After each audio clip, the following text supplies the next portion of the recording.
అక్క ఏమైంది? ఏంటా దెబ్బలు? ఏం లేదురా. కంటికేమైంది? ఎవరన్నా కొట్టినారా? ఏం లేదురా, ఏం లేదని చెప్పాను కదా. నిజం చెప్పక్క, బాగా కొట్టినారు కదా నీకు? లేదురా, కింద పడ్డానంతే. ఏంటక్క ఇది? ఏంది రోత? మా ఇంట్లో ఎప్పుడు రోతనే రా, తెలిసిందే కదా. అది బావ ఇక్కడ అయిపోయాడు ఈరోజు నా బావ చేతిలో. బావా బావా బావా రే బామర్దే రే షాపింగ్ పిలిచిపోలేదని కుక్కని కొట్టినట్టు కొట్టిందిరా నీ అక్క.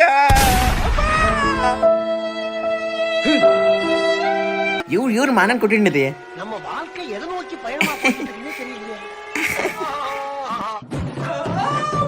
రా బావా.